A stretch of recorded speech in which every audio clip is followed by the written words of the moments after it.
Berbagai kegiatan dilaksanakan oleh Pemkab Muara Enim untuk memeriahkan HUT RI ke-80. Seperti yang dilaksanakan kemarin, pertandingan sepak bola gembira persahabatan antara kesebelasan Pemkab Muara Enim yang diikuti oleh para kepala OPD dan jajaran melawan kesebelasan KONI Muara Enim yang dilaksanakan di Stadion Sekundang Bara.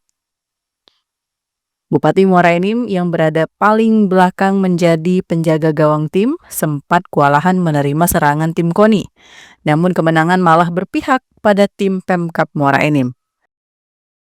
Ya, hari ini kan kita mengadakan perlombaan bukan pertandingan bola gembira antara tim Dinda dan beberapa tim lain masuk KONI dalam rangka kita memeriahkan hari ulang tahun kemerdekaan RI yang ke-80 di lingkungan Kabupaten Muara Enim. Banyak acara dan banyak event serta banyak tempat cara masyarakat memeriahkan.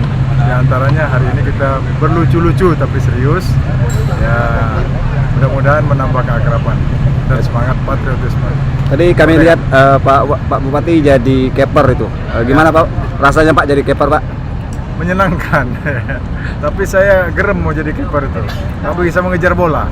Maka saya tadi mencoba menjadi Rene Higuita ya, pemain Paraguay itu kipernya, dia sampai ke tiang gawang sebelah untuk mengejar bola. Sementara itu, menurut Ketua KONI Muara Enim M. Zen Sukri, kegiatan ini sebagai bentuk apresiasi dan juga bentuk lain dari perjuangan yang dilakukan saat ini melihat besarnya pengorbanan para pahlawan dalam meraih kemerdekaan Indonesia.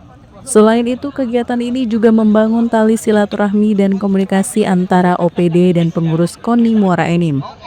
Harapannya kegiatan seperti ini dapat dilaksanakan bila perlu itu 1 bulan sekali untuk mempererat tali silaturahmi antar Forkopimda dengan pemerintah Kabupaten Muara.